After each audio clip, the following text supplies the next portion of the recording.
November 14th, meeting, Town Council, Washington, Virginia. Jerry Goble will not be here this evening due to a prior commitment. After night, we're expecting to arrive any moment.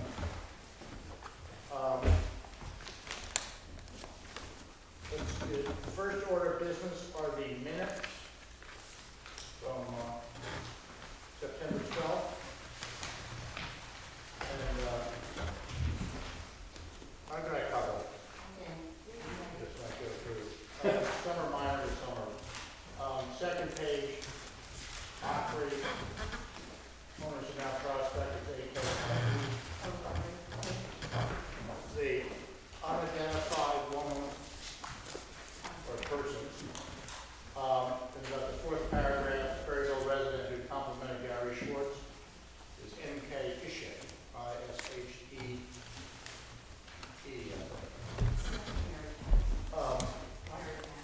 Mary Catherine Ishe, who's on the board of Grass Path. I just looked through the list and I just did not have.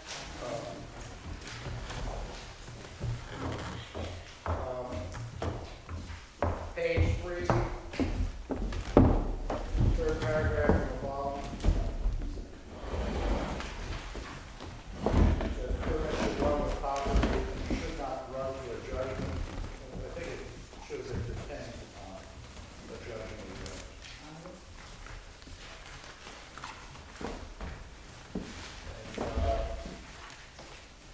That's it. So, is that concern? The only thing that I had was the public forum last, at the very end of this, we need to put it as in houses. The other two houses in front of them. Okay.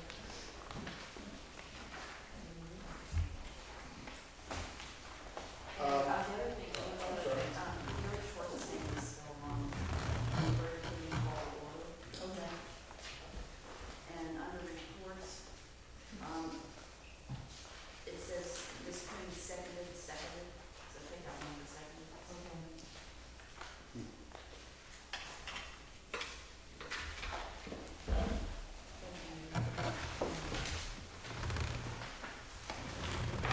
Any other questions? No comment, but I forgot how busy that meeting was, and reading the minutes reminded me.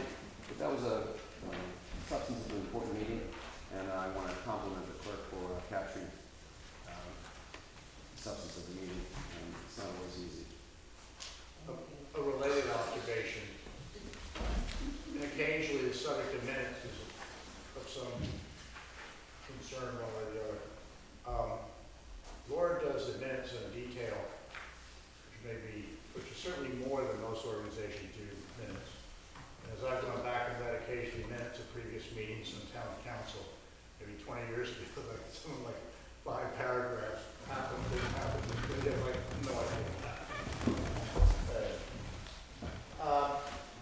Do I have a motion to approve the meeting? I move we approve. Second.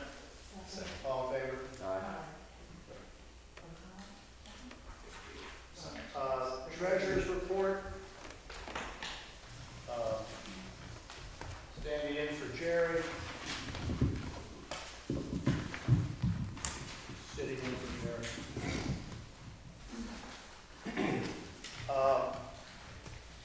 Town income for the month, $31,000. Meals and lodging at $29,000. Wastewater income, waterworks income, $6,800 roughly, and wastewater income, $10,800. I'll come back to those numbers in a second. Consolidated assets in town, $536,000.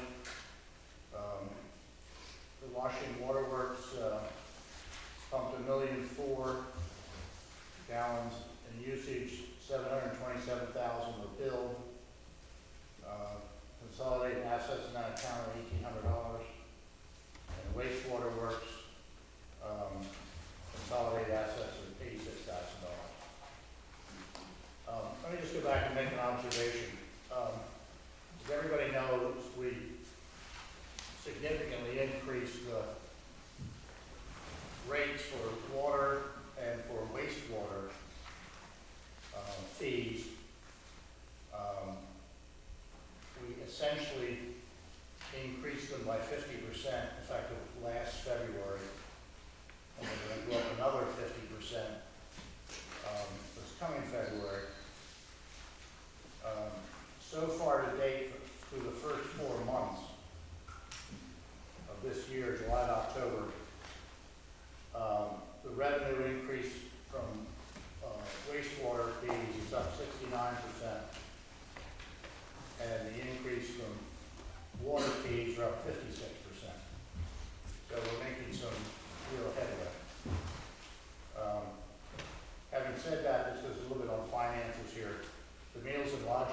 sand fillers.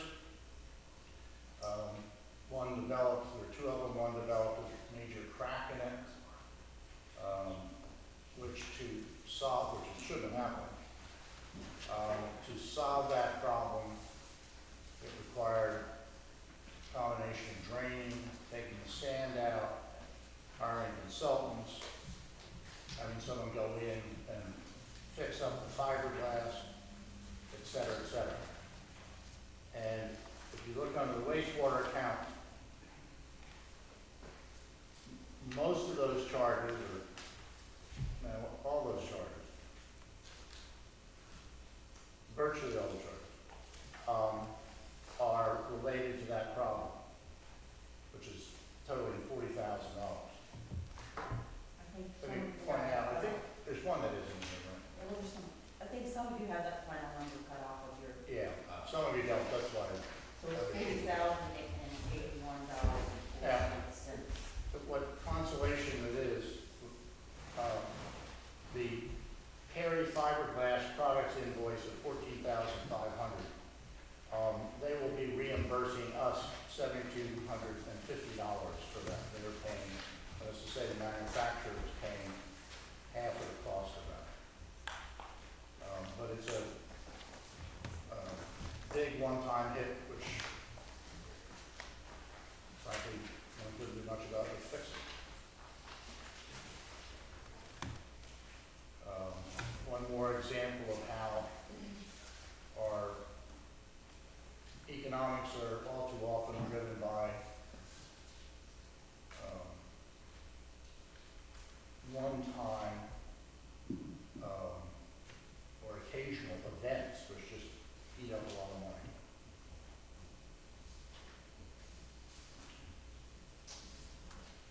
Questions? An observation? Sure. Observation and a question. Observation is that while I think we're making great progress towards having a sustaining model for providing water and waste treatment, I'm continually reminded that we have not really addressed the long-term issue of capital improvements and repairs. It seems like almost every month we're faced with major expenses that are not routine. I'm not quite sure what we do about that heading forward, but at some point when we see the ordinary expenses begin to be met by the ordinary income, I think we are as a town going to have to begin to set aside into a separate fund monies so that when we have these, they are emergencies, they can't be predicted with specificity, but in the 2 years I've been sitting here, it seems like they are pretty routine and recurrent. They're always different. It's always something else, whether it's a switch or it's this or that. But we simply don't have, we can't assure ourselves that we're always going to have the means to come up with additional thousands when these emergencies happen. I would be much more comfortable if we could begin to try and set something aside. Where the money comes from, I'm not clear. I had hoped that we would be able to begin to take a small percentage each month off of what comes in from water and wastewater. That would be the ideal, but that may or may not in the short run be possible. It would be nice to get our capacity of users up, or whatever the right term for that, our percentage of users up. That would help offset the operating costs. That might be something we could look forward to, because I think Mr. Schwartz said before he departed that optimally you want to be between 60 and 80% in the system, and we're sort of moving low end, maybe 60%. You never want to get to maximum utilization. That's not a good idea. But we still have some room for growth. So that could help. But frankly, in the short run, we may have to start setting money aside out of general revenue, and I don't like that. I just observed that. And that's not a proposal or even anything I would endorse right now. But on observation, we're getting closer, but we're not where we need to be yet in terms of being able to finance going forward the wastewater treatment plant. Second, I was asked by a person in town today why municipal water isn't available to residents who live off of Piedmont Avenue, and I didn't have an answer because I've always assumed, I think I'm correct, I said I thought I was correct, that homes off of Piedmont Avenue do receive in our bill as part of the municipal water system. Okay. Only to the curve. Yeah, at the bend where it starts, what we would say. What did someone tell me once? That's Piedmont West Extended. I thought I was moving into a suburban area here. I didn't realize we had such designations. But yeah, up until the hill and the bend. But the homes that come off of the have municipal water in our bill as such, right? Okay, just checking, I didn't wanna, But not past, where the Richardson property is, Right. and then the Reservoir Road, and Right. then down towards the lake. Right. Past that, is that Plan B? What? Past that curve? There's never been a Plan B. no, they're on well, right? One assumes. But there's Yeah, properties they're that on well, wells, yeah. But No, there's that- never That's been a- just for the sewer. Since I've been here, there's never been a conversation of extending the water lines. Right. It's just that when I say these things, and I think I'm right, I realize I'm relatively new, I could be wrong, best to just check. And if that question is going around Well, town, there was a request for water for Metcalf's mother's house, and it was refused as we were not going to, add any new hookers, connections outside of the town. okay. We weren't gonna take on any more. Well, that might be where the question. I think that's probably good. Okay, thank you. Not to get into all the finances here, but I will point out, having mentioned a couple of revenue figures, that for the first quarter, the expenses for the town are running significantly under last year from the first 4 months due to lesser legal fees. But more importantly, reduction in payments for Avon Hall mortgage, which is a permanent, recurring 60 grand we will not be spending every year, as well as some savings on the wastewater front in terms of operational expenses, which we just got eaten up with the one time. So if for the first 4 months, the revenue lines are going that way, and the expense lines are going that way, so maybe what I just told you. All right, any other questions? Motion to approve? All right, all in favor? Okay, next on the agenda is the planning commission. Let me report that the planning commission at its most recent meeting elected Fred Kaitlin to be chairman of it. Fred, along with Judy DeSarno and Brad Schneider, and now Gail Swift and Gary Schwartz, have been doing a lot of work. And with that, let me turn over to Fred, who's going to do a bit of a presentation and update. Thank you. I wanted to give you all a presentation. As a teacher, If I may suggest, why don't you come over here, so okay, the American public who's watching on that will not look at your back. And speak loudly and clearly in Nancy's direction. and yours. I'll hear you. I was told as a teacher never teach a class after lunch. And as a presenter, you should never be giving a talk after the financial report. I had no choice.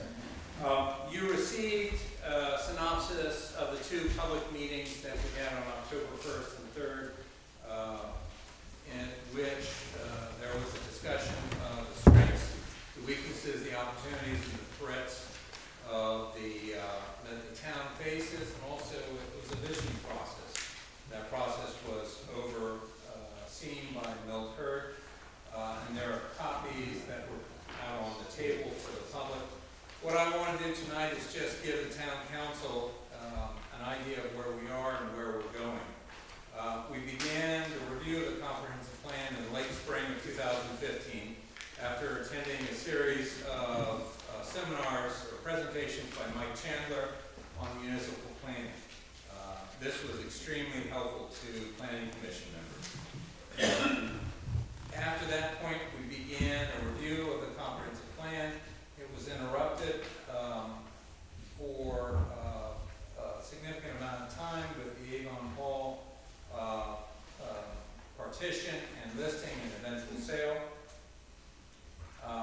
But we were able during that process to garner some feedback from the Avon Hall public forums that were done in June and July, I think, 2015. They were helpful also to get public feedback on kind of where citizens of the town and citizens of the surrounding community thought the direction of the town should be.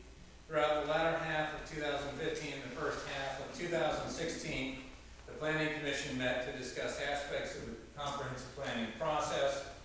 Chair Gary Schwartz stepped down from the Planning Commission at the end of September, and Gail Swift came on as a new member at that time.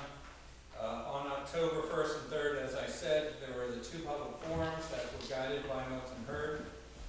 And really, these were done to gather opinions, thoughts, and the dreams of citizens for the town of Washington. At the October 24th meeting, the Planning Commission agreed to undertake a rewriting of the comprehensive plan.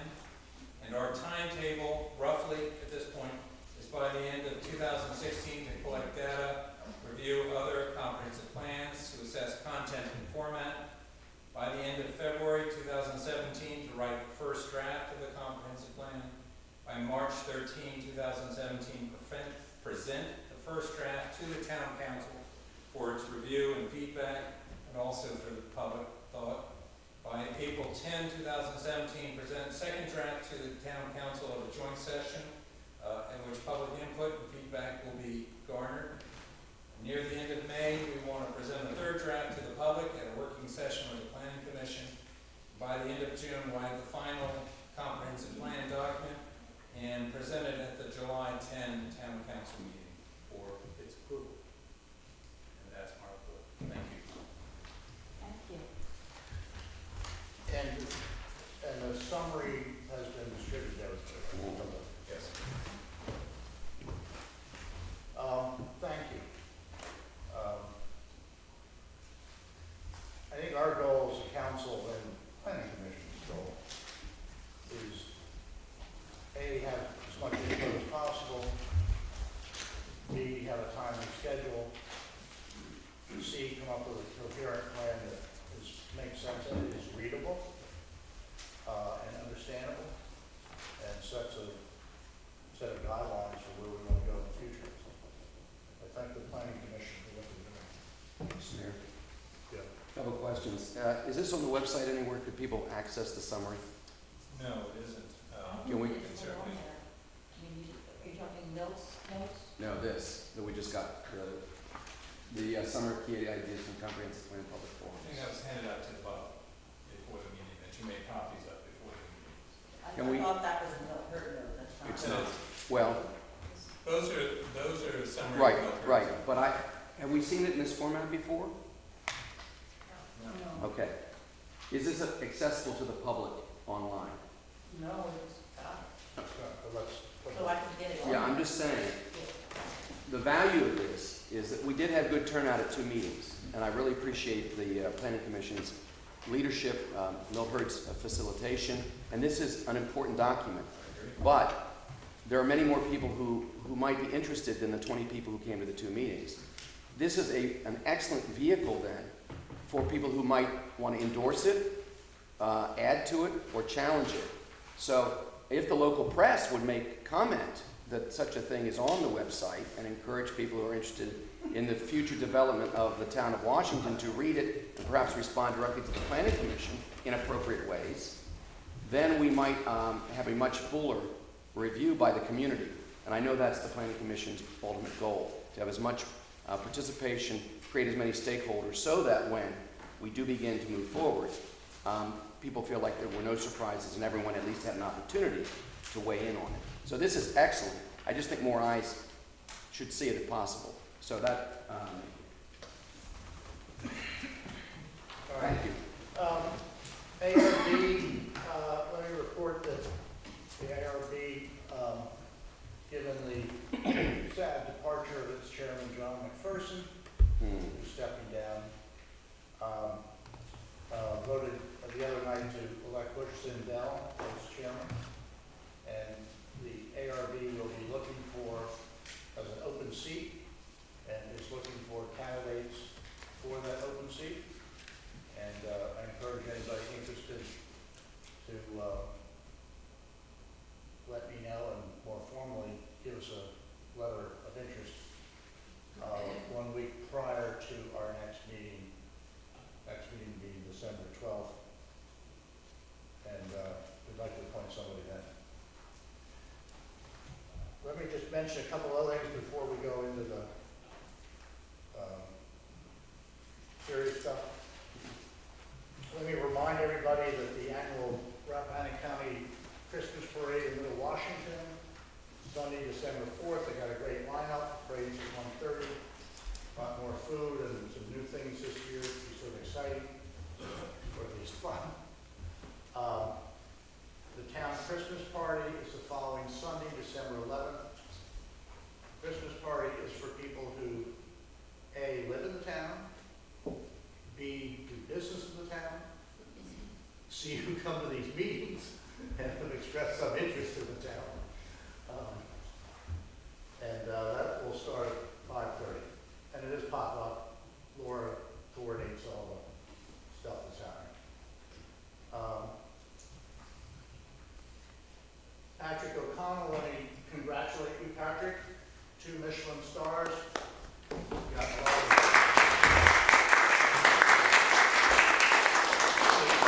you've got a lot of attention about it, and it's hardly news now, but it is a pretty goddamn big deal. Thank you. We're very pleased. You and your staff should be ecstatic. We're seeing Russian guests now. I think that's a good thing. As long as they spend a lot, and do they like the high price wine? Absolutely. And let me also mention one other thing. Betty Bunton, Nancy's mother, Nancy's back row, celebrated her 100th birthday.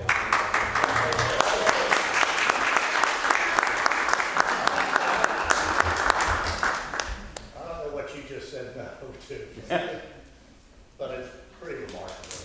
Yes. Longtime resident of this town. All right.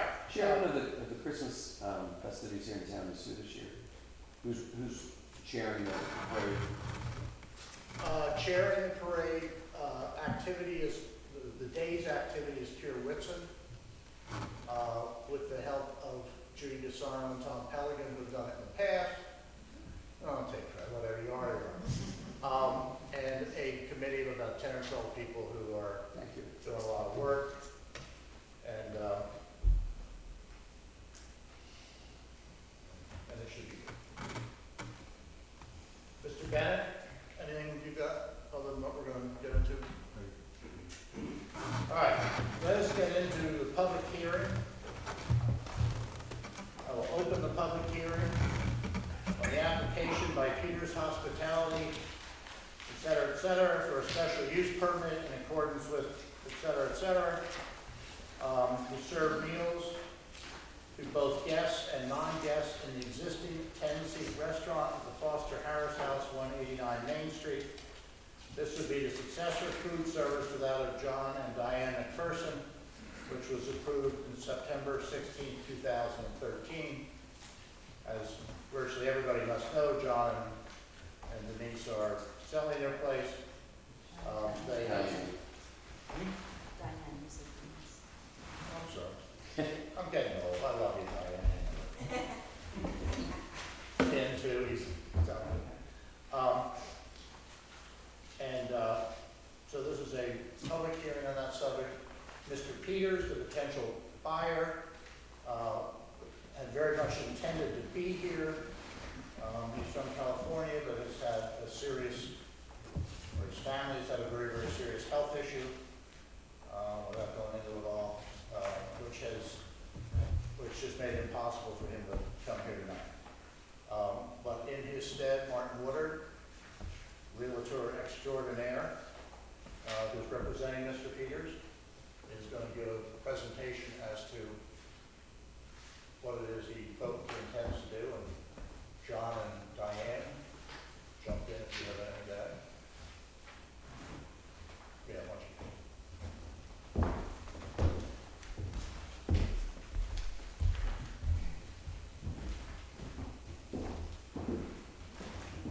For those of you who don't know me, I'm Martin Woodard. I lived in Rappahannock County for over 40 years, but this is the first town council meeting I've ever been to. So I feel very honored to be here to make this presentation. I hope you'll come again. As do we. As the mayor mentioned, Klaus Peters couldn't come. He had every intention of being here, but he really had to remain in California and couldn't make the cross-country trip on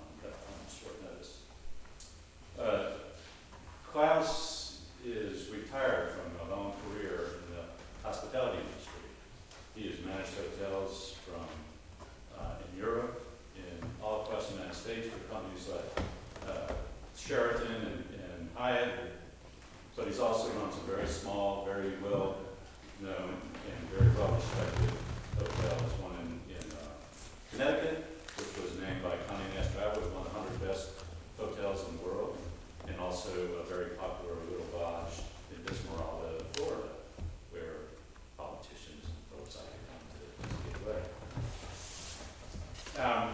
He, since he retired, has been looking for a small inn to run himself. He's done this for everyone else for years and years, and he would like to have his own show. He's been looking for the ideal place.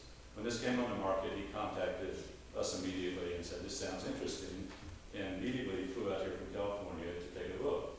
And when he got to the Foster Harris house, he was very, very impressed with the quality, the loveliness of the place, what a great job that John and Diane are doing. And he thought, well, this, after all these years I've been looking, this is really, really what I want. So we've been negotiating since then to try to make a deal. Part of the negotiation, of course, is the special use permit that John and Diane have for serving food, dining services at the Foster Harris house only goes with them. It does not go with the property. The bed and breakfast part of the operation does convey with the property, but the dining services, because I assume the town council want to keep some additional control on that, does not go with the property, so he needs to make his own application. Klaus is a hotelier, has been for years and years, but does not know that much about running a dining room. So to that end, he is having a chef that he worked with down in Florida who will come and run the dining room operation. She's quite an accomplished chef. She's worked in some really high-end small places. She's also worked in big institutionalized food service operations. So she really knows that business inside and out. Between them, I think they want to take the Foster Harris, I think they want to run it pretty much exactly the way it is, but maybe do a little bit more on the marketing end and try to use some of their knowledge and ways to manage the room inventory so they can make it a little, just take it to the next step. And Klaus, I met, spent a day with him. Although he's retired, he is a very energetic person. And he's like a little worldly. He's very, very personable, and enjoyable person to be around, has lots of great ideas, and sort of an idea Minnesota guy. So he's a lot of fun to be with. He's expressed multiple times that the community of the town of Washington is something that is really appealing to him. It's the ideal situation, and he really feels like he would like to not only have a business in the town, but become part of the community. Maybe he could get a shout out to the ARB board after a while. At any rate, the application itself is almost identical in every respect to the application that John and Diane McPherson did about 3 years ago. It will be meals service will not exceed 10 guests per meal. The dinner service will be between 6:30 p.m. and it says 7:30 on this, but between 6:30 p.m. and will end no later than 11 p.m. There will be on-site management, will be present for every dinner service. The lighting will be minimal, but sufficient for safety, similar to what's there now. There will be an effort to maintain the quiet and pleasant atmosphere of the town. And the original application that John and Diane submitted, one of the requirements was that they increase their parking to 10 spaces. And we have included an aerial view of the parking lot with the spaces enumerated to demonstrate that that is actually been done. So that's the application is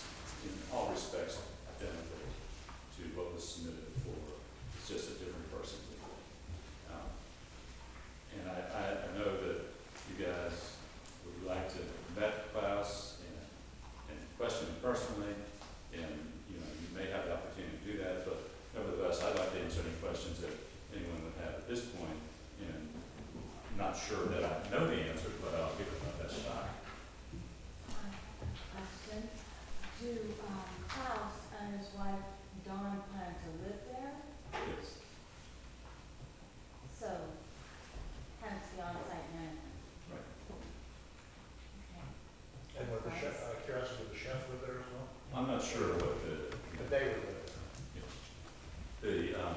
the chef has a daughter. She just recently graduated from, I think it's the University of Florida. Interestingly enough, they have a family member of her grandfather has a Mexican restaurant in Charlottesville. So there's a local connection there. But the daughter, I think, is going to have some social media activities. Public, anyone have questions, observations, concerns? Mr. I'm Judy DeSarno, I live in the town of Washington. I just rise in support of this.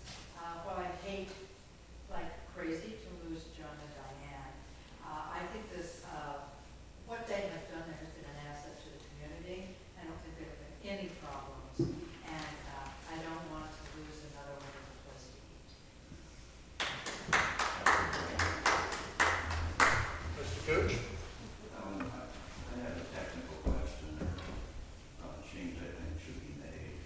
The application itself, while it relates to the operation that we have had under John and Diane, indicates that it's for a 10-seat restaurant. And a restaurant is in a totally different zoning category. Correct, yeah. And it should not be called a restaurant. It's merely a dining room or an inn, a bed and breakfast inn. So I don't know, maybe John can tell me how you can amend the application to. Yeah, that, You're absolutely right. yeah. It's helpful to have so much talent in the room at one time. A number of us had already said that would have to be corrected. And Well, sorry for jumping. no, I appreciate it because it adds further, whatever you need confirmation, but many of you were in the room the night that John and Diane brought the initial application, and our dearly departed friend Gary Schwartz actually had a rather specific concern, asked learned counsel here, what exactly is the difference between a B&B that serves dinner and a restaurant? And Mr. Bennett at that point was very clear, exactly the point you're making now, that it should not be confused. The extension or the privilege to serve non-resident guests a meal in a B&B dining room is not the same thing as opening a restaurant. And so with that understanding, I think the minutes would show that we proceeded to accept the distinction and not, Mr. Schwartz was concerned that if we approved your application, the application at that time, it would open up a host of state and county regulations concerning restaurants. You had, I'm looking at you. The McPhersons made it clear they had no intention of being a restaurant. They were a B&B that wished to serve dinner to their resident guests, but in order to have a viable economic model, were seeking permission to fill empty seats at their table when that occurred with non-resident guests. With that clarification, and then all the specific restrictions that we put on the SUP, we approved it subject to review. It's been operating, we've reviewed it under those terms, but I do think, I just asked Mr. Bennett, I should have paid more attention. I don't know, does anyone here know whether in the notice for the public hearing tonight, the word restaurant appeared in the public? It did. Did that come from the ad? Because the actual ordinance never uses the word I restaurant. know, but, I mean, the ordinance granting a special Right. use permit. but somebody that, I would like to mention that I believe that's the same language that was used in 2015. I don't, and not that this matters too much tonight, but it's quite possible that that was the language and that's what prompted Mr. Schwartz's reservation. Had it been approved as a restaurant, he would have voted against it, I believe. And that's why we had to make sure it was a B&B dining room and not being approved as a restaurant. But you're just going from history. And I stand ready to be corrected, but that's my recollection of the events of that night 3 years ago. Yeah. That, it's clear from the actual, To change the word in the SUP, right? yeah, it's clear from the ordinance that was actually adopted, granting the food operation, what it says is to serve meals to non-guests in accordance with the ordinance. It never says anything about restaurants. Right. So if that were in the ad or anyplace else, it was used inartfully. Because the restaurant's not permitted. Absolutely. Right. They're big issues. It may anything sound mundane tonight, to the actual people, ordinance or would big reflect- issues when you go from one to the other.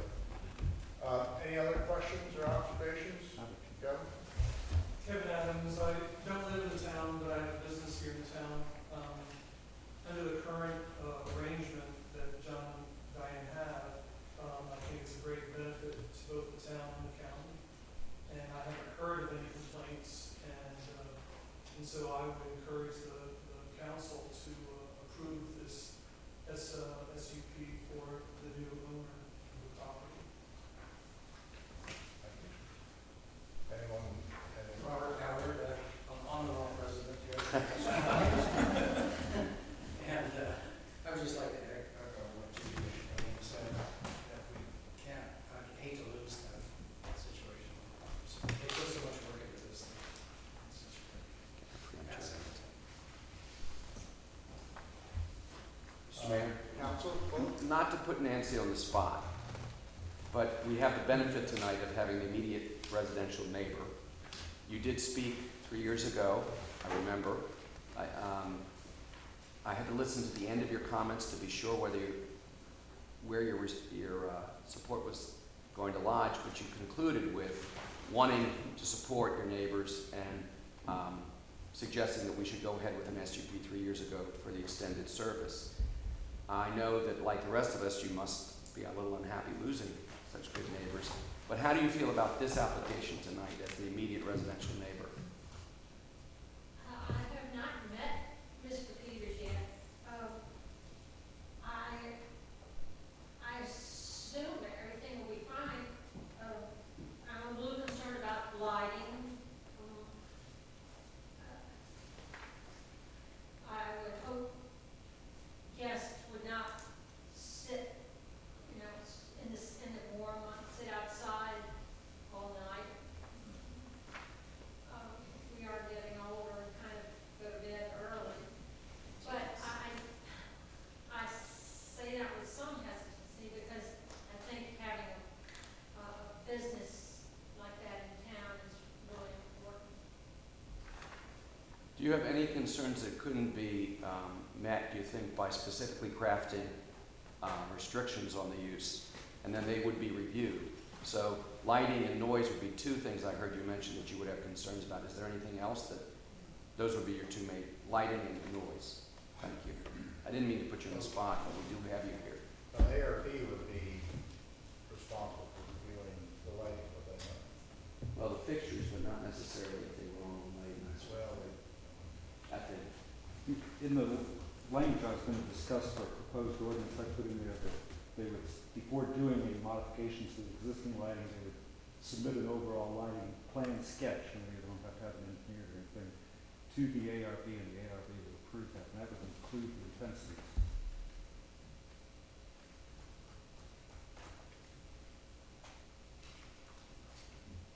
Any other? I think it's a wonderful plan, but I do have reservations since none of us really have ever met Klaus. You met him. I think it's a great idea. Actually, finding someone that wants to continue your business is incredible. Here, it's really incredible. I do have a reservation about it's like open-ended SUP, and I think I would like to maybe recommend a year in review. Well, that's something we typically do. Yes. Let me just, for the audience and everybody else, at least my understanding tonight, here's the situation. Mr. Peters could not be here for various reasons. And we discussed whether we should put this discussion off until next month when he could be here. But it seemed to me and some others that, what do we have? We have an application that replicates what's been done in the past and accepted. Let's discuss the application, which is what we're doing right now. See if there's any major issues, or little issues. Deal with those issues tonight. And then the question becomes, do we vote on this tonight? I would suspect positively from what I've heard, or for some reason do we wait until December? We had a chance to meet Mr. Peters. Two observations that relate to that. One is sympathetic to the sellers of the property who would kind of like to know, is this contingent on that? But somewhat more importantly, I'm split. Part of me like, I want to see this guy. the other part is, are we going to approve this as a concept that's okay, and then someone walks in the door, and our only reason is that somehow we become uncomfortable with it? Like, if in concept we've approved it, but it kind of makes me a little, I don't know what other people do. What is the wording, the specific wording that says an applicant must be present? Could we review that? Because with A or B applications, for example, if the applicant personally is not present, the application is not heard. I don't know if in this case a representative is adequate. There's nothing in the ordinance that requires the principal to appear. It's been the practice of council. I was trying to think if there was an exception. I can't think of one. For a special use permit, No, more Would be create a precedent. Well, that's an important question that if council were to consider it this evening without the presence of the principal, I would suggest that you consider doing so upon a finding that it's exceptional circumstances due to a medical emergency, and that the normal practice of the council remains that the principal would appear. But in this particular case, you waive it because of these exceptional, unforeseen circumstances that aren't under the control of the applicant. I would further restrict it and say that upon a new application, or a new special use situation, the party and continue the expectation would be that you appear in person, not be an agent. However, this is a little different in that it really isn't a brand new situation, it's a continuation. I'm sitting here wondering I'm pretty good intuitively meeting people, but what would having the gentleman standing in front of me offer me that I don't already have now? The question is the use, not the personality. The personality might go to whether it succeeds or not, but that's really beyond our purview. That would be up to them to make it work. We'd hope it would work. We'd certainly try and support that. We'd want to encourage and support, but so long as the use is specific and it's essentially in every particular continuation of what we've already approved, and given this extraordinary situation where someone had planned to come, make the trip from California to be here to make a presentation, but a serious medical condition prevented that, I think we can sufficiently condition our moving forward so it would be a fairly limited number of possibilities in the future that this could ever happen again. It would have to be both someone stepping into the shoes of another person who's already got a special use permit for a very particular purpose, who at the last minute had an extreme medical emergency, couldn't appear. I'm willing to take that chance, I think. Especially since there's no specific language that restricts our being able to do that. Is that consistent with your understanding of the rules? I just wanted to get your input, John Bennett, your legal advice. I recommend that council be flexible to the extent the ordinances allow flexibility and to address what's actually before council instead of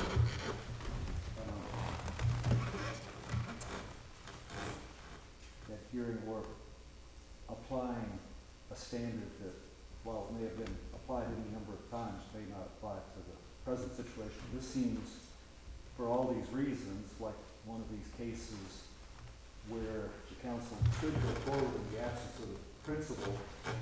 However, my feeling on that is to draw the ordinance allowing this very tightly, much tighter than what was given to you, so the requirements on the applicant are very clear, and have it expire at the end of 1 year, he has to reapply, so at that point. We do see that.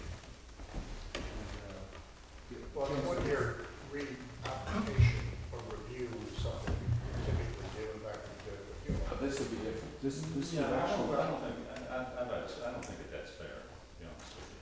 I mean, I think that it's perfectly reasonable to do what you did for McPherson's and say, we're gonna review this after a year, but then to say you need to reapply, and go through the whole hearing process and We're trying to do something exceptional for your client here. Well, I know, but It's so let me finish finish. if I may. I didn't talk over you. if you give it to somebody and it extends, for indefinite period, there's property right to it. And at that point, it becomes much more difficult for the council or any government to do something, even though it might be a real problem or whatever to the neighbors. But if the applicant has to, if it expires at the end of 1 year, he has to reapply, then it's a legislative action. Again, it's within your sound discretion, and you can consider more broadly the input of all the neighbors and everything. It's a very limited thing that would have to happen in this situation, and if he's going to comply with everything and do a good job, what's the concern? Well, the concern is no public hearings. Well, that's a pretty minor thing in relation to the property rights. You're saying because he's not here, we want to apply a different standard. No. If he were here, would you apply the standard? No. Maybe I'm getting confused. No, we typically, with SUPs, have a year review. I mean, there's one approach is a review, which is not quite the same as someone has to reapply. And that has nothing to do with whether the person is here. Well, That's Right, or my opinion. Well, no, my sense on this is, and maybe it's because I'm a recovering attorney, if I'm going to invest a large amount of money in a property and a business, and getting a town approval to run my business is absolutely an essential part of my moving forward, and someone says, well, you have essentially a provisional business, you have it for 1 year, but at the end of the 1 year, it could evaporate and go away. Am I going to invest in this town and all that money on a 1 year chance? On the other hand, if I have a review after a year, most people understand that you get permission to do something, and then you have to live up to the terms. That's entirely on you then. You live up to the terms, you keep your permit. You violate the permit, you lose the opportunity to continue. I'm trying to sit here and think through this. Is it more prudent to wait a month and hope that the applicant can stand here in front of us and get this all wrapped up for once? Is it fair to impose a 1 year, which could be a deal breaker, which loses the town? What looks to me like another win-win. We just got very, very blessed with Avon Hall. The number of people out there who are willing and able to come and do the sorts of things we want people to do in this town are limited. And putting an appropriate buyer to an appropriate seller for this town, I believe is important to all of us. What I want as a member of council, having heard only support to potentially chill a deal that could result in us losing something that, at least from the public response we heard tonight, is viewed as a public good, would I want to do that? I came with an open mind tonight. I've been convinced that the application should be approved tonight on very similar terms to the previous one, perhaps tighten some of the conditions a little, but then it would be a 1 year review, and assuming everything goes as well as it did with the McPherson's, my full expectation would be, if I'm sitting here a year from now, that it would be continued under the same sorts of terms as the McPherson's. Trying to weigh the good of the town against potential harm to the town. I think I've come down on the side of let's take action tonight, approve it for a year with a review like we did with the McPherson's, make sure that the restrictions are specific, and move forward with every hope that we once again will attract and support the people who will make this town a really great place to live. That's my personal view tonight. Does that work for you then? I mean, we're talking about review rather than Reapplication. reapplication. Yeah, reapplication would not work, okay, Yeah, for but- just the reasons that you already talked about. It's like, Yeah, no, I get it, I don't the know only what you have to do. then that's what's coming, then say, well, Yeah, no, I get the it. council changes. Well, and effort. I mean, some people say, well, money's money. No, it's not just the money. It's what it will take when you arrive here and you try and step into the very, very large shoes of people who are leaving. It's not a given that anyone is going to be able to come in and give us a continued benefit like we've had with the McPherson's. I want to make sure that the town does everything it can to make that more likely, that success for all of us, than less likely. And I think we have a way to move forward tonight that will do that. If I could just say something. John McPherson, current owner of Boston Terrace. Normally in a transaction like this,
application says meals at one point, another point it says just dinner, and says the hours. So is it just for dinner between 6:30 and 11 p.m.? That's what the application is.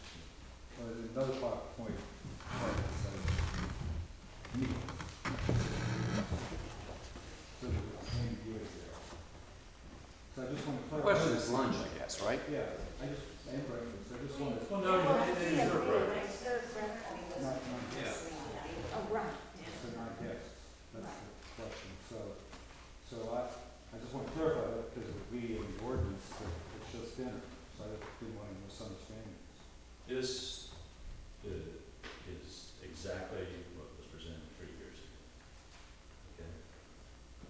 So that, the answer should be whatever was decided 3 years ago should be what is decided now. One of the points I'm realizing is that the application wasn't what was approved. The ordinance was what was approved. And So so, ordinance is already approved. no, the specific ordinance extending the SUP had limiting language, as I recall. I'd have to pull that up. So I do remember, as I'm looking at you, a representation that was made that the implication was if there were guests who were staying, or a shortage of guests staying, but you had empty seats at dinner, that your intention in your application was to be able to fill those seats at dinner so you could go ahead and have a dinner service for your own guests. That was sort of the rationale, and as I studied. Is that what current operation is? I think that was the conversation. I think it got distilled down because it would be impossible to actually monitor and regulate who was a guest and Right. who wasn't. I think at the end of the day, and I think it was John that said, why don't we just make it 10 guests? Right. And it just, the word But- was guest. But it was for dinner. That's how, I forget what the wording was in the application, but that's what we do. And because we only serve breakfast to our overnight guests, breakfast wasn't really part of it. But And I don't really mean to be tedious, but if the rationale for going ahead without the applicant present is it's going to be a continuation of Exactly what you guys do, you serve breakfast only to guests who are in the house that previous night, and you only serve dinner to non-resident guests. Yes, That's your and practice. That's correct. And Yeah. you don't do lunches, right? We go to 24 programs. For another Send people there as well. one more week. Right. One more week. One more week. Yeah. Yes, I think, in talking with Tubbs and Martin and Sherry, I think the goal here is to just basically take exactly what we were doing, whatever the wording is in our application, and just change the name. Well, I for one, I recommend that we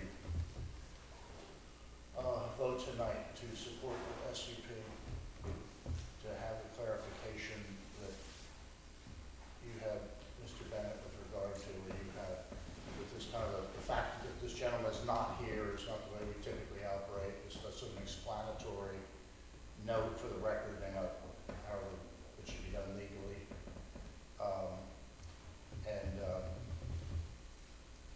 I think we have something conceptually here that most, I should say most, as far as I know, everybody wants. And I think it, so I've said this before, I think it would be conducive for both the buyer and the seller to have clarity on the situation, not have another month go by. And secondly, I'll repeat what I said earlier, Mr. Peter, when he does show up, and if he delayed the vote for a month, we either say yes, or we say no, because We don't like the way you there's vote. nothing attached. So I just think that's an uncomfortable, untenable situation to be in. So I move that we,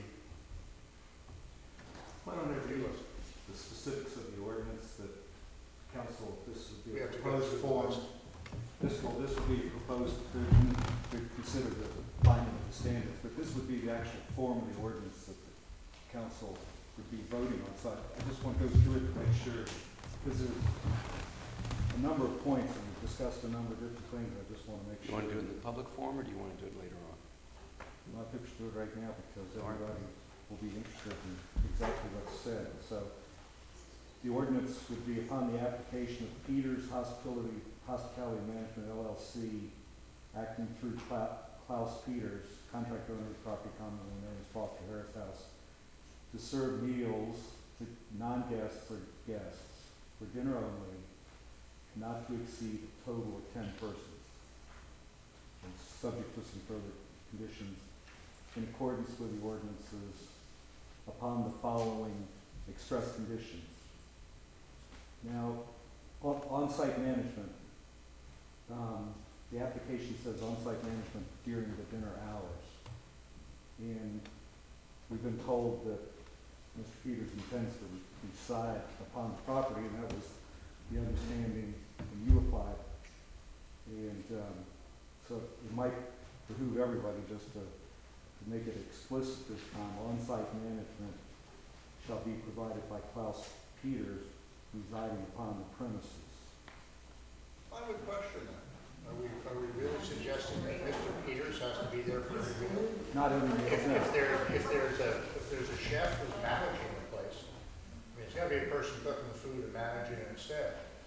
So, Well, and then would be. and maybe I misunderstood what you were But saying. that would even go beyond the underlying expectations of B&Bs. I mean, so long as the owner, manager is resident and lives on site, if I step out and somebody else happens to answer the door, I'm still the resident manager. It's just that one of my employees is answering the door. We've always assumed that that would be within the understanding of what resident manager means. It means you're not living in Seattle and you have some stranger living in your home taking care of your guests. So I would not further restrict that, simply that it's resident management, the owner lives on site and is ultimately responsible for the management of the property. That's what we, I think, believe that means. Yeah. So what would be the specific language you want? That the owner will be resident on site and would be ultimately responsible for oversight and management of all activities of the dining room. And of course, without being too cute about this, what that means is if there would be a problem, then that would serve as a justification upon the review to say, well, you were on vacation in Florida for large extents of time, and that's really not consistent with the understanding of this application. Obviously, you would have loved to have been, say, in the Virgin Islands for 6 months of the year, but then that really wouldn't have worked because you wouldn't have been in the kitchen. In this case, I am a little concerned because the actual person that we're really worried about in making this work is the person who serves the meals. And it could happen that the owner, resident manager, might be absent in the Virgin Islands for 6 months. I would then be concerned and might want to change my view of the application upon review. But let's not, I agree with Mr. Bennett, though you might not know it. I think we deal with the facts as they're presented tonight in front of us, and we deal with what happens down the road. And I feel confident that we have sufficient legislative authority to do that. So I'm going to, in good faith, go forward and assume that they want to step into your shoes and continue what has been a successful business model that serves the community. I think that's what's going to happen, and if it doesn't, we'll deal with it when it doesn't happen. Well, I think the year review kind of gives you that. Yes. safety valve. But that would be sufficient for me. I don't know about anyone else, but that the owner is resident, lives on site, and is ultimately responsible for the oversight and management of all the activities of the B&B and dining room. Okay. Number 2, parking as follows. Expand existing parking lot in accordance with the sketch on the survey submitted and the aerial photograph for a total of 14 parking spaces. Yeah, there's 10 parking spots. 10 now. We got the sketch for 4 more. Does he actually want to build those now, or? No, you're confused in the application. There's no sketch for building more parking spaces. The only thing in this application was the aerial shot showing that there were 10 doing what they said that they was trying to do. You're getting confused. And then he also said there were 4 additional, maybe that's where you got the 14, there were 4 additional They said there spaces were on 4 the off- street. There could be a 4 Yeah. on the street, but there's 10 places. There was never any mention. Right. in this The- application. Conditions of your approval were that there would be 10. You met them, and you've continued to have 10. Correct. Those 10 are still there. So that condition should simply be continuing to provide at least 10 parking spaces. You have the 10. That was just provided to show they had done what they said. Yeah. Wasn't to change. What's the next? I think we can deal with the parking. Yeah, I'm looking at this and there's a hollow space in the aerial photograph, and this fills it up with the additional parking that was submitted, so I don't know. I'm just trying to clarify this to make sure Well, on this one, we've already approved it, so we'd have to go back. Yeah. We'd have, well, no, we not only approved the number, but we approved that you'd met the condition. So unless you dug up parking places, I think that one we can get past. What's the next one? Okay, so the existing parking in accordance with the aerial photograph. I would 10 take out spaces. area photo, I would just say that they continue to provide a minimum of 10 off-street parking places. Wouldn't that It's cover gotta be it? in accordance with the site plan submitted, so the aerial photograph covers it, right? Well, Does- we never had an aerial photograph before, and it wasn't part of the original application, I don't believe. And what it was is an assurance that it would be 10. No, no, yeah, this is something that's after the fact now. This is what it's actually. Can I being say, used. unfortunate that we didn't bring our application, the ordinance, the original. Right. Do we have the original one? I can read the original language to you right here. This special use permit, parking as follows. Expand existing parking lot in accordance with sketch attached as Exhibit A for 10 off-street parking spaces. Okay, so that's what's there. And that was met Yeah. and was approved by us. So it's not expand, but. No. Maintain. Continue, maintain, okay. 3, the special use permit is issued subject to review by the council on or before November 13th, 2017, year out.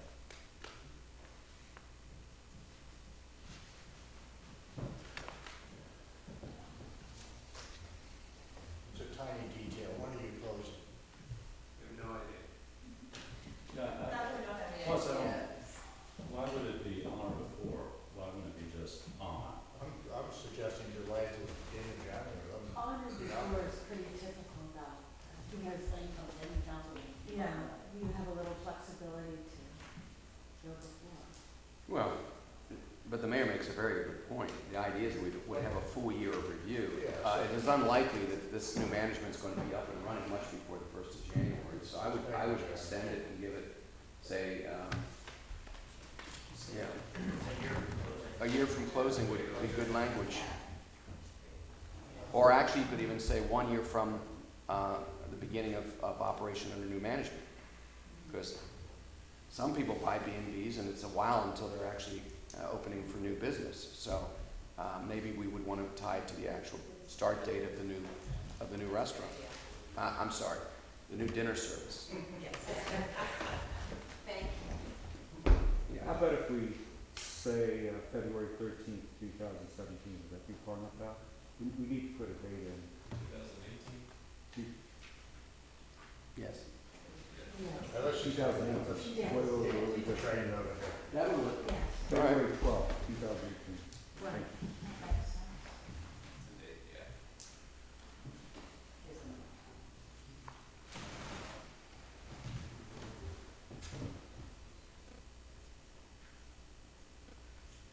The special use permit is issued to the contract owner, be the owner, namely Peters Hospitality Management LLC, with Klaus Peters as the principal and owner.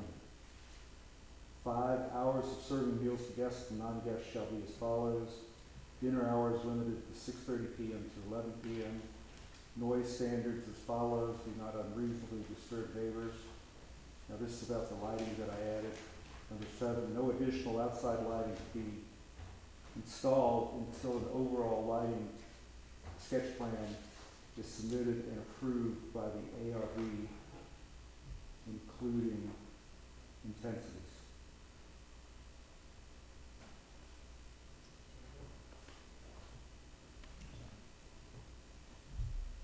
That's it. There was nothing in the ordinance. Did you make representations when you applied that management represents the council, that service would comply with all applicable state health? I mean, I remember we asked you about, had it been inspected, and when you put in the kitchen and everything, had you gone, and you said yes, and we said good, and we moved on, but Yeah. So, that was because we knew you, And if you shook your head yes, we all believe that that meant yes. I wonder if there should be something simply that the purchaser represents, or Yes, checks and balances are in place, 'cause the state will review. independent of anything we do. Yeah. We got approval from the state before we got approval from the town. Gee, I wonder why. Yeah, so, All right, they so- have to do all of his, KV. So they would shut him down faster than we will, if there's a Yeah. non-compliance issue. You'll probably hear from them if that happens. All right, then I'm fine.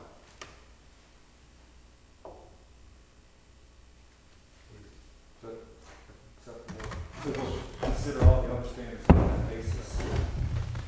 One of the reasons I asked you to do that is we're gonna have to, eventually, individually, answer a series of questions. And one of them's gonna be that nothing that we've done is gonna negatively impact anything in the world. And so it's good to know that you've assured us that those standards are in place, we don't have to worry about them.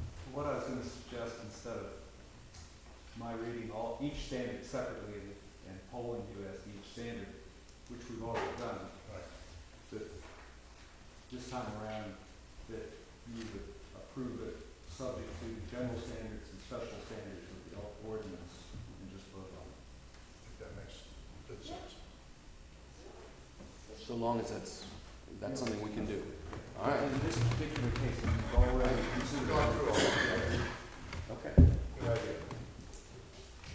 Are you ready for a motion? Make a motion? I move that we accept the I move application. to do what you just. We move the application pursuant to advice of counsel with the continuation, substantive of all the conditions that apply currently, with a review upon the date mentioned in the ordinance. No, go ahead.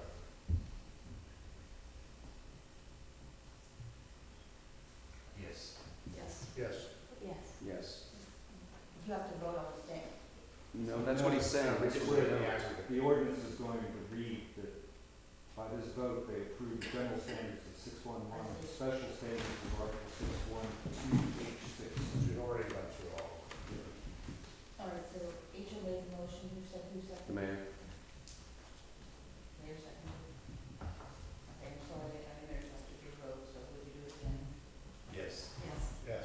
Yes. Yes. All right. I'll close the public hearing. And this particular discussion, John, I appreciate it.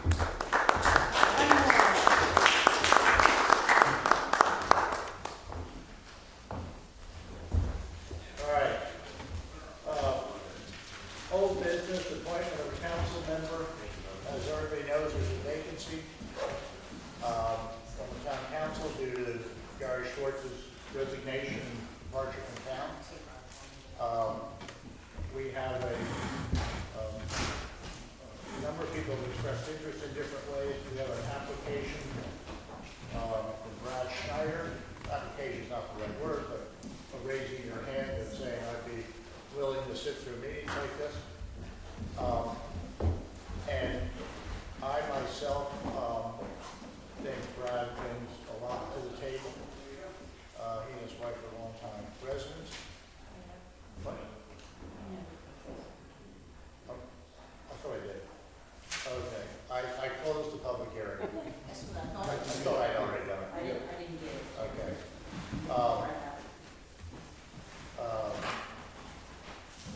Brad and Wendy are longtime residents of the county.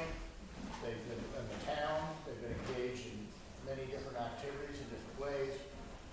Brad has been on the planning commission for quite a few years. He's gone through several cycles of planning commission.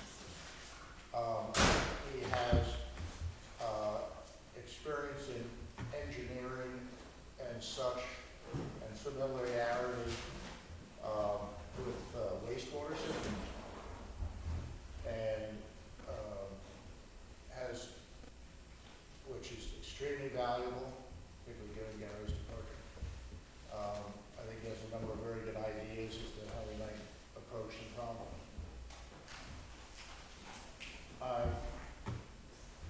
Speaking for myself, I always think it's good when there's someone on the town council, or each person on the town council has a special interest or passion or thing that they'd like to get involved with as part of their involvement with the council. Not everybody can be involved in everything, not everybody wants to be involved in everything. But my sense with Brad is that he would bring a lot to the table and do it with passion and knowledge. So with that,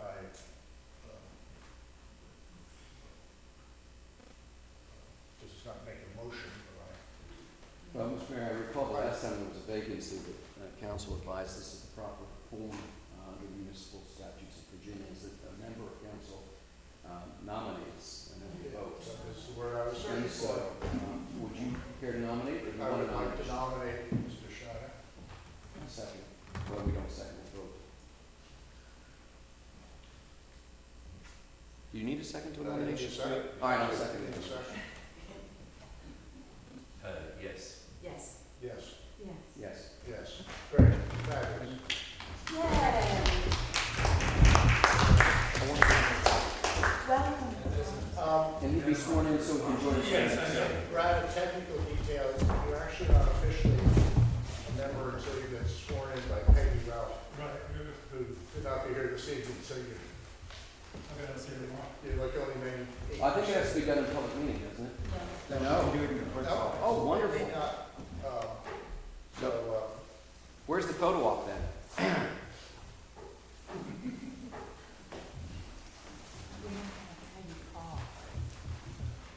Hopefully that could be captured for posterity and put in the paper. okay, well, great, Brad, good to have you. And indeed, for the rest of us, if you want to sit up here, you're welcome to, you just can't vote on it. Maybe you're happy to stay there. The next item of business is the Piedmont Fire Hydrant update. I think everybody is familiar with this issue, which everybody on the council is. The issue, trying to summarize it, is that the last fire hydrant going out of town on Piedmont Avenue, which is actually not in town, going away from town on Piedmont Avenue, is a non-functioning fire hydrant. When there are fire activities, the fire department uses the fire hydrant that's next one closest to town. It is the view of the fire department in the form of a speaker that is satisfactorily meets the needs of dealing with fires in that area. However, there seems to be a consensus with Ann and some others that what we should do is, at a minimum, two things. One could do, at a minimum, take away, remove the existing fire hydrant which does not work. Small side, the fire department knows it doesn't work, it's marked that it doesn't work, but nevertheless, there conceivably could be some confusion someday, some night, something going out there. So that's one issue. And to my knowledge, most people think it'd be good to get rid of. The second is somewhat more involved, and that is replacing it with a new fire hydrant, which if one were to do it, one would do it further up the street, right at the corner, right where the bend is, where Piedmont turns. That's the consensus of where one would put one if one chose to do so. Somebody's come up a number of times. Mr. H.O. promised that we would look into it again and get new quotes. We've gotten quotes before. The hesitancy in the past to deal with this has been largely financial, and then there have been some conceptual issues. We have a new quote from Country Water that for approximately $2,000, give or take, it costs to remove the existing one. To put in a new one, it would cost something on the scale of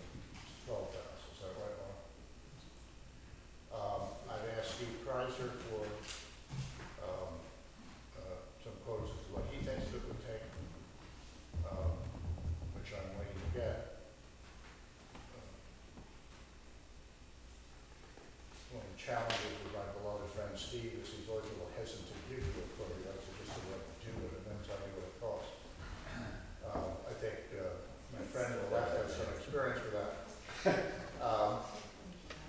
And I have talked to the fire department and speaker as to whether they could do any of it, such as at least take out the existing fire hydrant. She says they probably could, but don't think they should.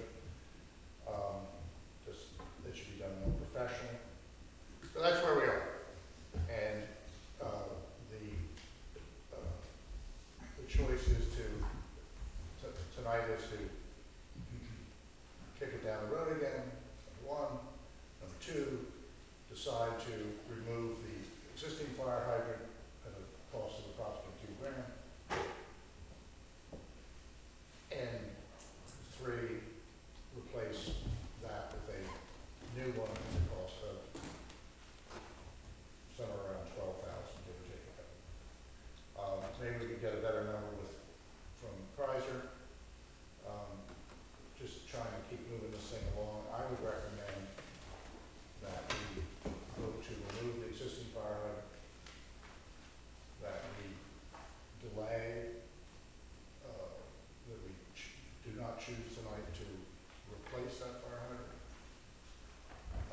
Part of the reason is I'd like to get a quote from Kaiser, but part of the reason it is a very expensive amount of money. It's a lot of money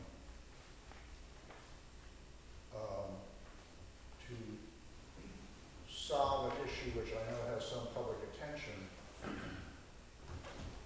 but the fire department itself says that the existing system is sufficient to deal with fires. And given the financial status of this town, I would echo what my friend Mr. Goebel wrote, that it's just not, in my view, the time to spend that kind of money for something that is not an absolute need. I have a question. Sure. This quote actually seems to be substantially less than the quote that was from last It year. is. Last time I wrote it, 20 or something. Is it Yeah, higher? it was Yeah. ridiculously Yeah. high, and so it's substantially less, and I agree, I think we should wait and see what Steve says, and I don't know about anyone else that might, but it does seem that removing it. The reason to remove it, if I didn't make it clear, is that there is some risk that, although the fire department knows that it doesn't work, that on some night, another fire department shows up who doesn't know it, or there's just confusion, or there's just human failure of some sort. So don't give them the opportunity to have the failure, if you will. Could Steve Kreitzer remove that? That's what I was Yeah, thinking. Steve, I imagine. yeah, Steve can remove the fire hydrant, and the issue is getting a quote. Which, given the amount of money that's involved, frankly, and I know money is, having just said money's important, and I thought 14,000 is too much for something with a limit. To remove it, plus or minus $200 is not a big deal. My view. Why does it not function? Well, you have to explain. It was abandoned years It ago. was abandoned years ago for some reason. Mine is off, and I for some reason switched. that one hydrant was on the old cast iron. Yeah. They never moved it over when they put in the new ones. So there's no water going There's to no water. There's no water. It's a failure to do something right, what, 10, 15 years ago, 20 years ago, whatever it was. Mr. Mayor, I know I'm probably the minority, and that's okay, because the way things work, we go. But I would vote to authorize up to $15,000 regardless of who installs it. If Chrysler can come back with a lower quote, obviously that's fine. But I would move that the town authorize up to $15,000 to remove the abandoned fire hydrant and proceed to install a replacement per Mr. Schwartz's recommendation as to location. I'm as aware as anyone else about the financial situation of the town. However, I sit here month after month approving essential and necessary improvements to a wastewater system that far exceed $15,000. And as a matter of good conscience, God forbid that there would be a fire, especially if it involved children, and there are some that live in that service area, and if for whatever reason, the advice we received from the people who should know turns out that there was a 15 or 30-minute delay and it results in an injury or a death. I believe that it is not frivolous or inappropriate for us, even though they're not located within the actual town limits, to go ahead and correct what really I think was a mistake when it was abandoned and when it wasn't added to the new extended, or the replacement water lines. I don't think that the issue of Piedmont Avenue is going away. I think that we may be moving, and I'm just going to say it because it's been said and it might as well be part of this conversation. I, for one, and it came up at the planning meeting a couple of times, I, for one, would like us to begin seriously to begin a conversation with the residents who live just beyond our town limit about a boundary line adjustment that would bring those homes and those people into the town of Washington, increasing the number of residents who live here, not businesses, but residents, and especially the number of younger people, not over 75, who live in the town. If we can find a way, and this will be a stumbling block, but if we can find a way to extend, it may not be legal, I don't know, but if we can find a way to extend sewer and get additional hookups that will then increase, spread the burden of maintaining that system to more residents. If we can, in a responsible and appropriate way, incorporate more citizens into the town, I think those are all pluses. And I'll tell you my agenda. My agenda is to begin that conversation personally and hopefully on behalf of the council at some point. If we continue to say we don't have $15,000 to put a hydrant there, I think that will become a rally cry that further divides and separates an argument I don't understand even why debate continues. This is not 1950, this is not 1960, this is 2016. We should be moving forward. So for me, it might be a public relations. Somebody said, well, that's a lot of money for public relations. I don't think it's public relations, I think it is goodwill. And I think we will build on that. If I may respond, Mr. Agent. Sure. The issue that we're discussing is whether or not to spend the money in putting in fire hydrants. You have broadened the issue. Mm-hmm. I happen to believe that it would be good to expand in that street, and have always believed it. It is a very large issue, and many of us are familiar with all the kinds of dimensions that have been associated with that issue. And I think it would be good if we expanded. I am a little bit whatever at the suggestion that somehow not doing this fire hydrant at this period in time indicates A, we don't want to expand out there, or B, it has anything to do with the kinds of attitudes that existed in the 50s and 60s. And any kind of suggestion of that, I'm sure you didn't really mean. I don't intend I don't that. think you really meant that. No. This is a one-off decision. The question of expanding out there, and that certainly does involve providing wastewater service, and there is a significant cost to that. And there's all kinds of questions, and you'd only do it, it only makes sense if you did put out wastewater service. But it also, you then get a whole other issues like, how do you pay for it? Who's going to pay for it? The citizens don't want to pay for it. We don't have the money to pay for it, so presumably we have to go find the money, which I'm all for doing. Mm-hmm. I'm all for doing that. But I got to tell you, this discussion, only a few minutes ago, you were talking about how we need a contingency plan to finance some things, set some money aside for, contingency, which I agree with you. Our finances are, shall we say, challenged. We've got a plan to work our way out of it. But, how many different things you want to do at once? And so that's why I'm, Well, without a second, the and motion will die. if my colleagues, I'll go right a second, if my colleagues would like to go ahead with it, I'm happy to live with it, I'm just trying to. Well, without a second, it shouldn't be discussed. I would like to say one thing, if you look at your financial statement, you put in $40,000 into your wastewater this month and your income was what? So that additional money has to come out of your general fund. You will not have the money right now to pay for that hydrant. Do you wanna wait and consider it again after you raise the rates on the waste? I mean, are you suggesting that you take it out of your loan fund? I mean, where will that, you do not have. Well, without a second, this is all hypothetical, so. I'm just saying, I'd like Mr. to- Gooch, you've been trying to raise your hand. You have been raising your hand. I'm just speaking as the old fart who has a little bit of experience with town council business. We tried twice during my 11 years on council to expand the boundary to bring in all of the residents of Piedmont. They unanimously objected. They do not want, at that point, both of those points. And they came in force to these meetings. They did not want to be a part of the town. So we dropped that consideration 2 times.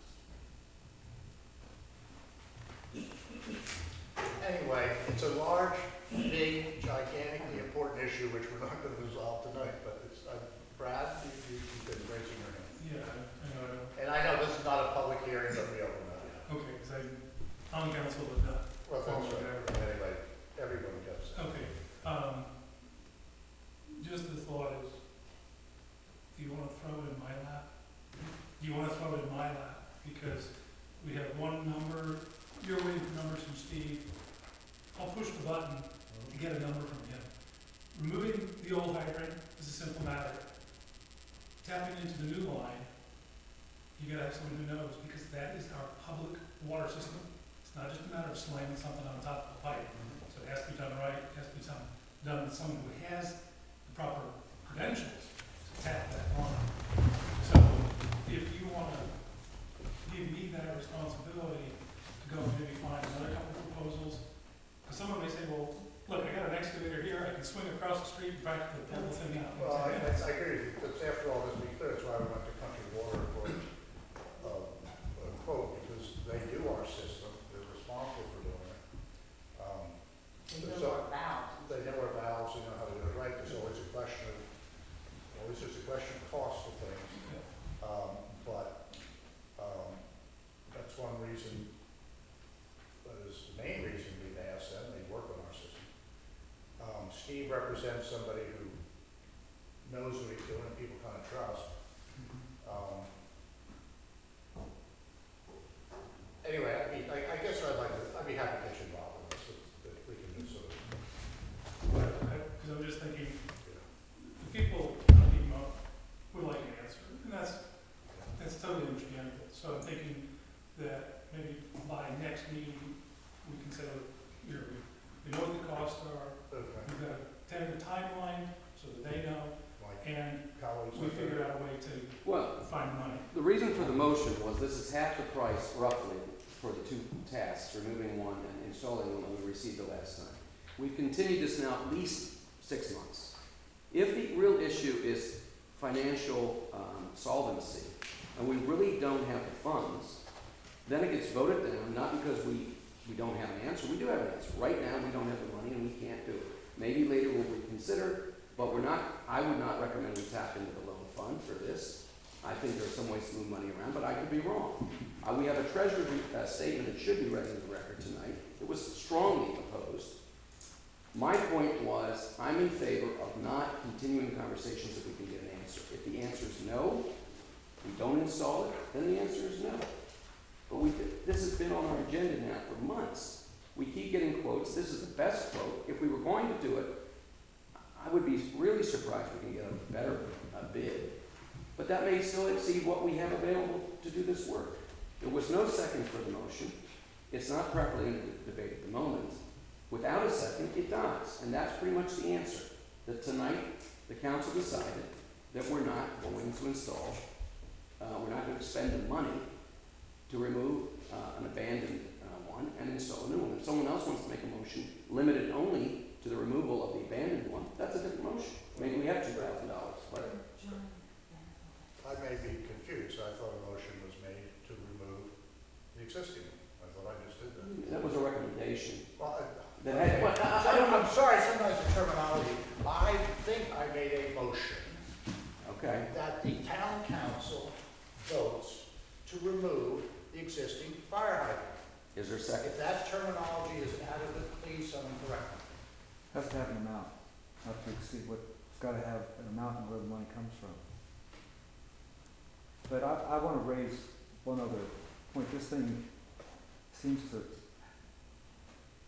be like a fire that keeps smoldering, but I wanna mention this again. I mentioned this a while back, but this is in the county.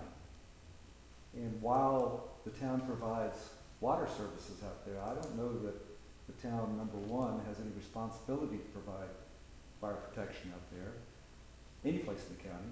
Number two, I don't know that you have the authority. While these things might have been extended as part of something, an agreement with the county to extend the water services out there way back when, I don't know that we have any additional authority beyond that from the county.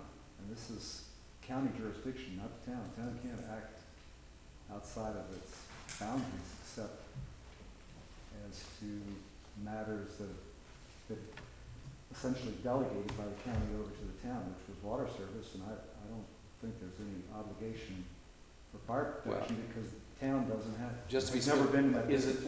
is it beyond our jurisdiction, or is it not required? Do we have authority to act? If not, why have we been having this conversation for 6 months? So your guess is we don't have jurisdiction to put in a new fire hydrant? Let's go Let's back see. to two pieces. There's to take out the Right. existing fire hydrant, and then there's put in a new one. I don't know if there's any relevance to the laws to doing one or the other. The I one don't that's think there's any. existing, is that I in don't know why town? anyone would care if you took out the one that Yeah. exists. Yeah, The one that's existing, is that in town? No. It's also out of None town. of this is in town. Well, I know the new proposed spot is up to town, but I don't know whether it's. Whose property is the existing abandoned one on? It's in front of Bill Metcalf. Yeah, it's right across the street from them. But I It's mean, not again, across the street, it's right in front In front of of his the front. front. if it's abandoned, but it's on private property, again, Well, it's, no, it's an RE, it's in the easement, okay. we have an easement. Well, it'd be the county's easement, not the town. Well, no, not, it's the water system. We have an easement for our orders. Stand corrected. We have I an mean, that's why easement. this gets complicated. yeah. This is what I said before, it's still the same answer. My guess is that it's not in there, but I've never gone back and examined all the original action by the supervisors in the town when it created water service out there. I don't even know if there's documents pertaining to that. Correct me if I'm wrong, we could condition the mayor's motion, which I'll second, that subject to applicable statutes and law, the town votes tonight to remove the abandoned hydrant. Do we have the Up authority? to $2,500, would you say, Mr. Mayor?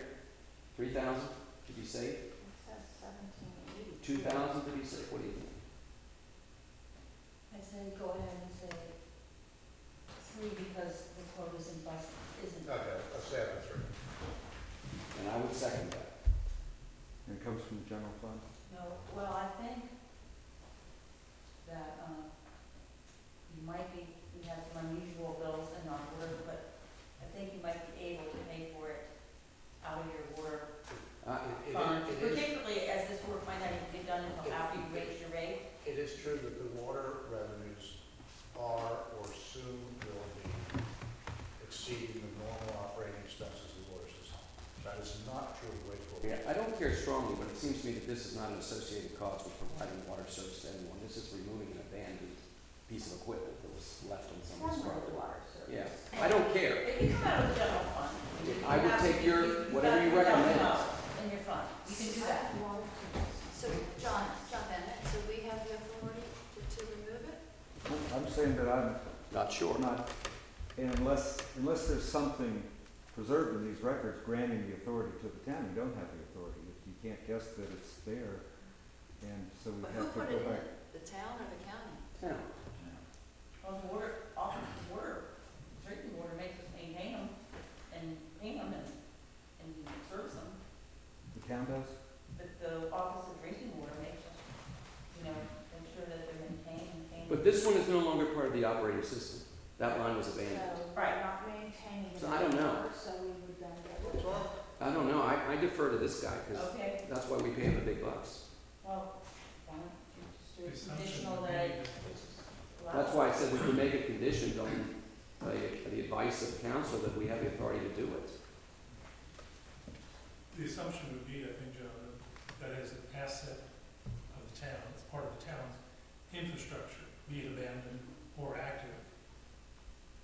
So we would have authority over It's our our, infrastructure. it's our hydrant, right? Well, Well, it that's, wasn't really- That's the issue. that's where it gets, the town has no obligation to provide fire services, Well, not, just, even in the town. just stay with the And- removal of the And you old. don't wanna do anything that indicates otherwise.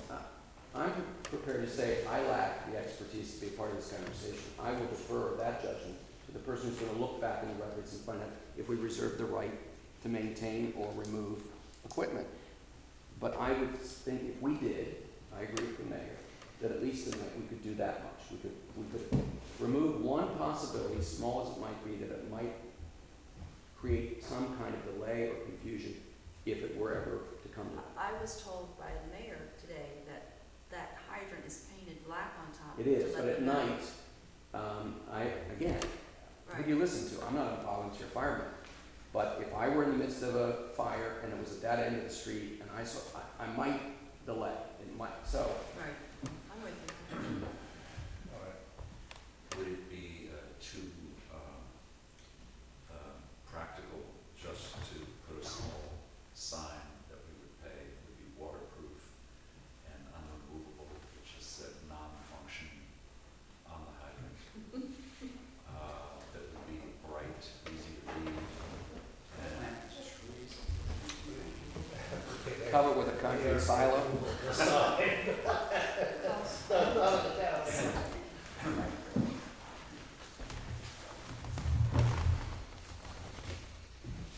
I don't know the answer to that question, Patrick. It's a Motion and a second. pretty good, direct question, but I think we have an issue here that's worth resolving. Taking it out for safety Cleaning reasons. up the town. So we have a first and second. So should we vote? Round of vote? Yes. Yes. Not to exceed, For the record, Yes. Mr. Goble would vote no. right. Is that appropriate to say that? No, I want you to vote no on that. Actually, he may not, anyway. I think his letter needs to be Just put read. his letter in with the. When he asked it to be read, is that inconsistent with your practice? no way. Was not specifically included in his letter to us. Last sentence. Okay. Well, we've all read it. No. We've read He it. asked it to be read at The the public, meeting. have you had a I chance to left, read? I left it out there. Have you had a chance to read Mr. Goble's letter? Yes. Yes. We'll just attach it to the It is clear that Mr. Goble feels we should not be spending money to put in a new fire hydrant. I don't recall I am how in he favor of feels about spending what is removing the needed to old. remove and cap the existing hydrant. Good. He doesn't say. Favor of the Yeah. All right, let's vote. Okay, Patrick? Yes. Yes. Yes. Yes. We already voted yes. All right, we'll re-vote. Laura, just for the sake of tidiness, and so it comports with the visual, it should be noted in the minutes that Achel's motion died for lack of a second. We moved on to take up Mr. Sullivan's motion. All right, next subject. The White Moose and offset management review.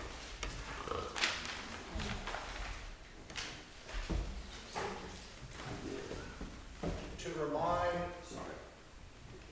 White Moose received a special use permit to manage their operation off-site. It was specifically said to their manager live in the Pullen Building, which is on Main Street, approximately 50 yards from White Moose. We, as a matter of caution, I think this is the third time we've reviewed it, or at least the second. It may be the third time we've reviewed it, to make sure everything was going on okay. So that's our task tonight. And Mr. Abdo has asked, and I think all of you have a copy of this, received it today. It may not be, I don't know if it was put out to the public. Mr. Abdo has asked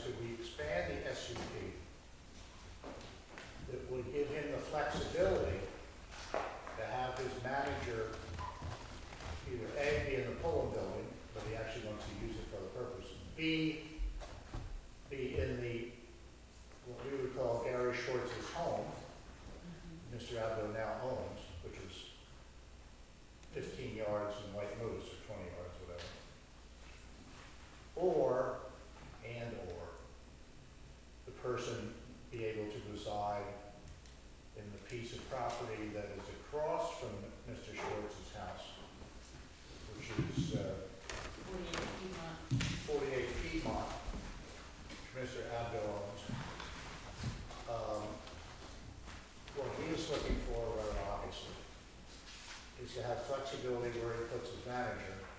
And his stated goal in an email to me, shared with you all, is that he would like to move ahead, or have the opportunity to move ahead with doing something in what we call the polling building, and not have it consumed by one or tenant spouse or friend.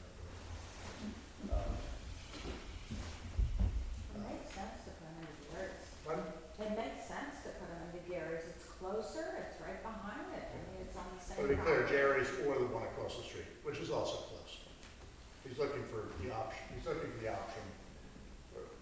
to essentially put him, her, whomever, Right. in one or two of those.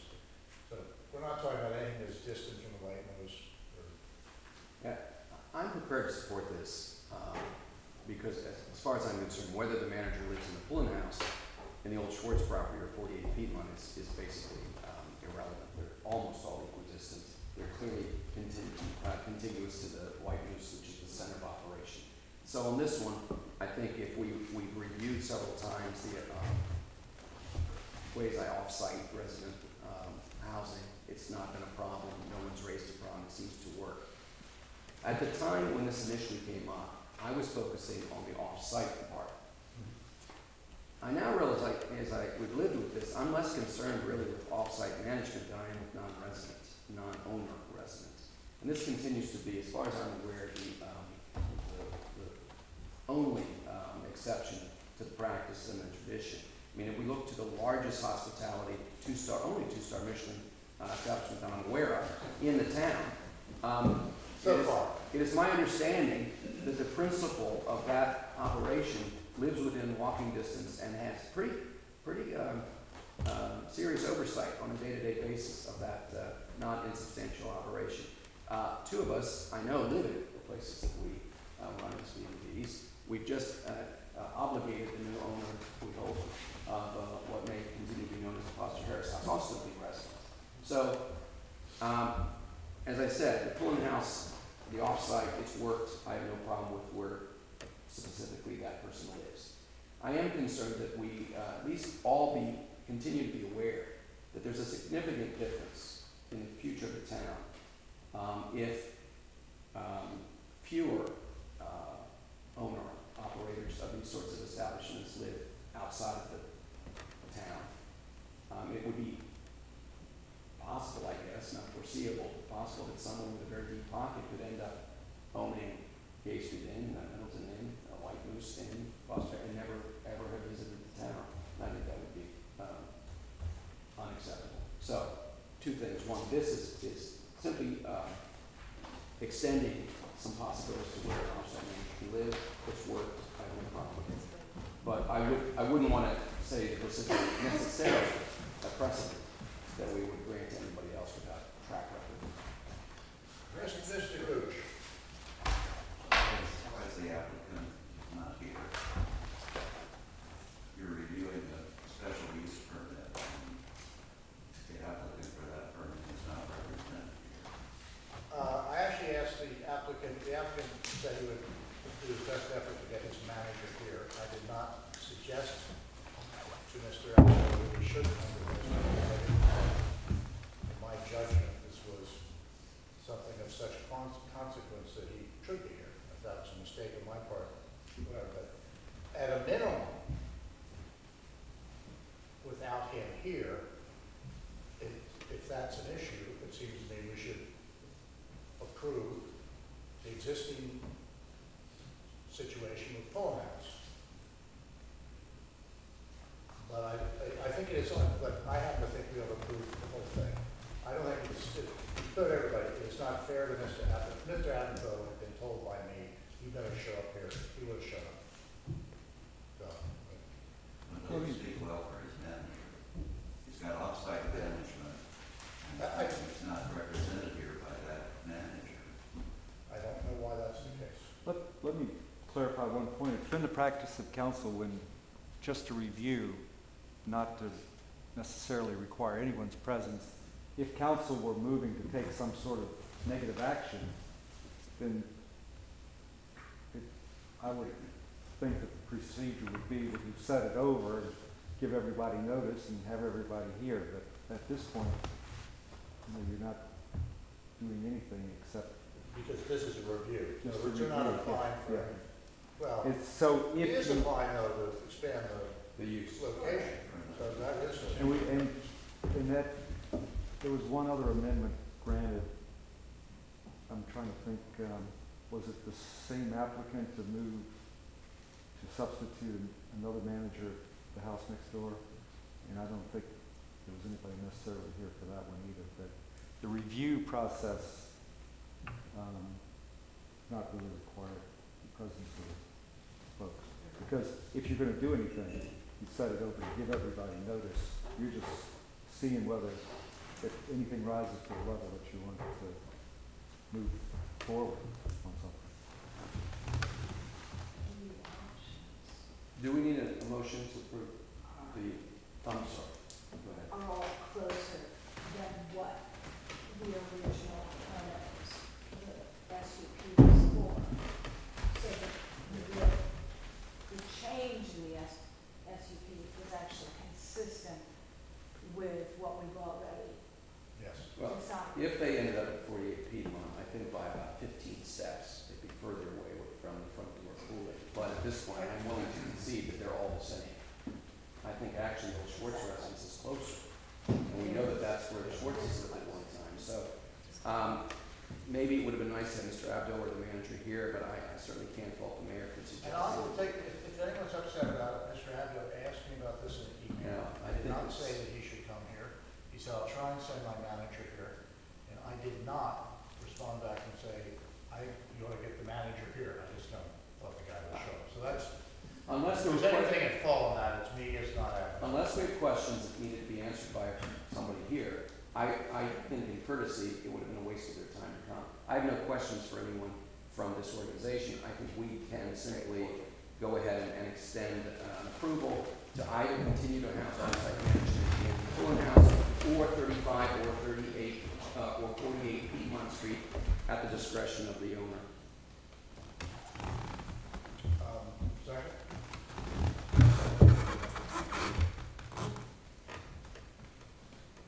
No vote? Well, sure, I would have thought we had one, but sure.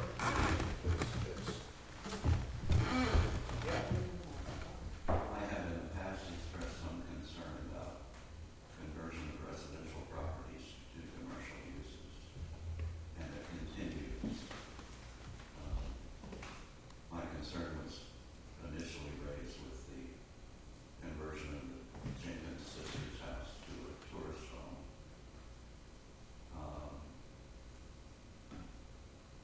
And I've got your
to be the residence for the I manager. don't think that's quite accurate.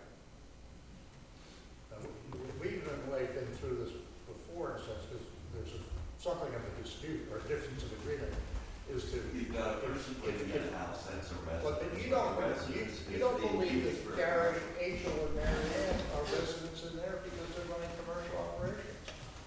That's a slightly tangential. Um, it seems to me, Abdo is talking about putting a human being, a person, in one of these buildings.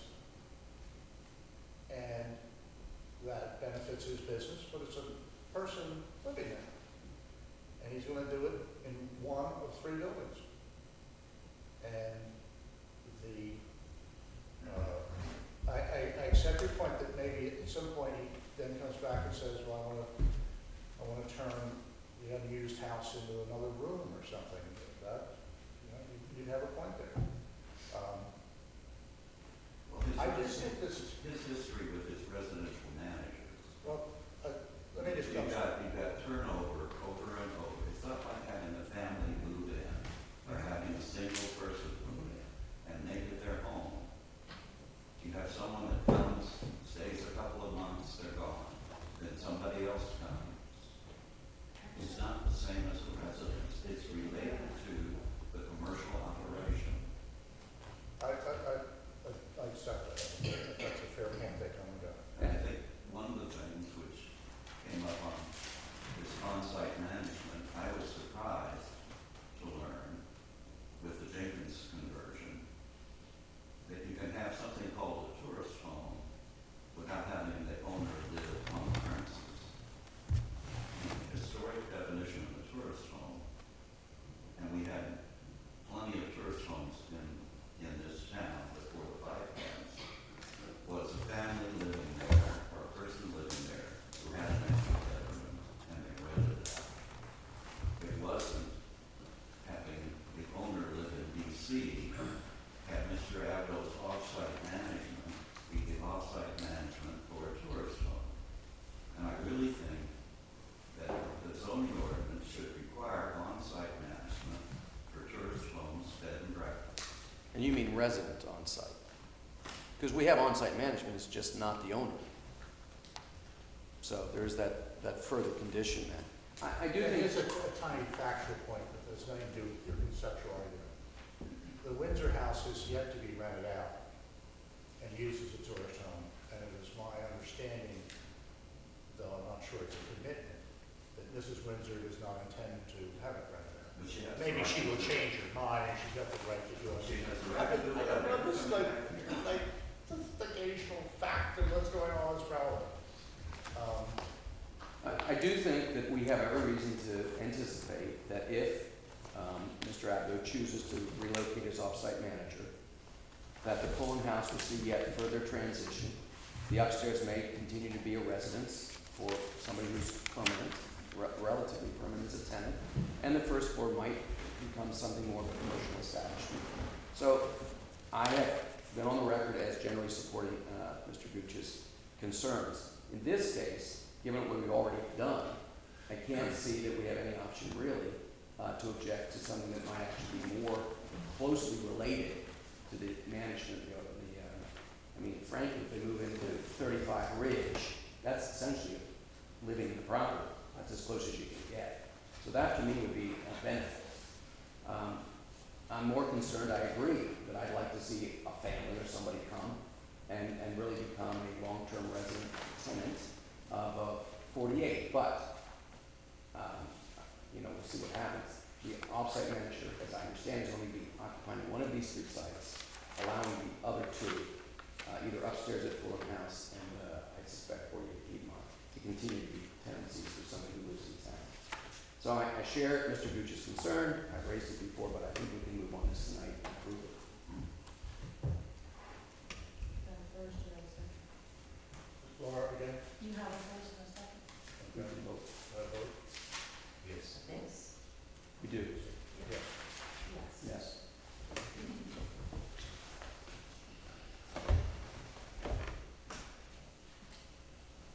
Um, Yes. Hopefully it Um, should. I want to make sure Because we everybody's, have a lot to discuss yeah, later on. I want to make sure everybody's satisfied with the level of service and equipment that they're getting, and what I've heard so far is that generally everybody is. Because that was the big issue that 3 or 4 years ago when we got into this thing, we wanted them to upgrade, which I think they have in certain respects. I can anecdotal report that 3 years ago, the service I wanted wasn't available. It was installed about 6 months ago. We were Yeah. very pleased with it. So So it's just I one think- report. So what I said to the representative is, go ahead and submit your franchise agreement. I said that to him about two weeks ago, and I haven't received it yet.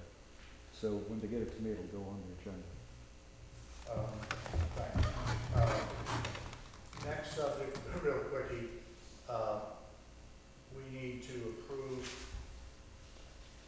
we're having a town Christmas party, and we're also decorating the town with Christmas greens.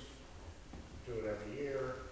We approve $1,600, is that right, Ellen, to cover greens decorations and some of the liquids and things like that at the party. Most of the stuff is contributed by people.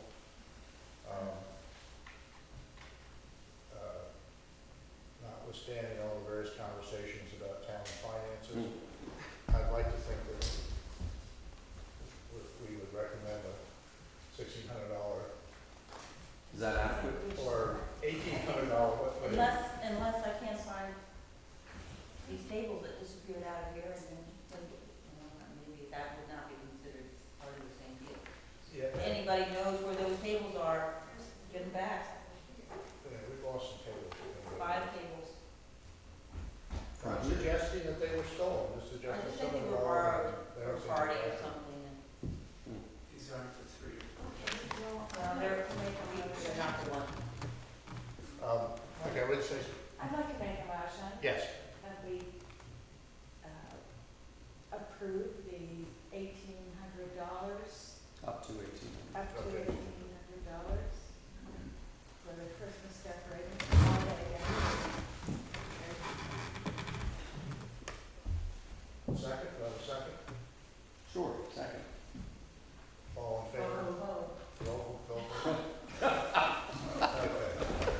Oh, man, aye. Aye. And I'm sure Mr. Goble will get aye. Huh? I thought You did that I earlier. thought I did that earlier. I did do it earlier. You did. All right, well, although we had public discussion throughout the night, let me open up the actual normal public forum. So folks are free to discuss whatever they wish. Nancy? Mr. Bennett, you said, the town didn't have an obligation to provide fire service. Make a donation to the fire department, that's the extent of it, but we don't have a direct responsibility to provide fire service, no ma'am. That's my understanding. But the volunteer fire service is regional. They respond to anyone. They would respond to something in town, here. But we make a donation to the volunteer fire company, but we don't have a direct obligation to have equipment and respond or anything of that nature. But there is fire protection from the volunteer fire service. It's not a statutorily required municipal obligation of the town of Washington, is all he's saying. Not that we don't have fire protection, but just it's not the council's obligation to provide it. You do provide a pretty good donation every year. Anything else? Greg? The Christmas parade organizers wanted to make sure that the town council knew that we welcome you to be a part of the parade. Cars will be provided, and we just need to know how many of you will be present and want to participate in the parade. God willing. What is the date of the parade? 4? Plus one wife and one dog. Well, I'll be there. The mayor and the first lady. But I think we're, Okay, so we have 1, 2, 3, 4. What is the date? 6, right? I suspect you're, I mean, I think think everyone would be there unless there's, I'll drive someone. oh. It's gonna be a great day. What's Anything else? It's the 4th, right? It's the 4th? Anything else? No, that's all. Is it the 4th, Ray? When's December the the date? 4th? December the 4th is the date for the parade? December 4th. Yes.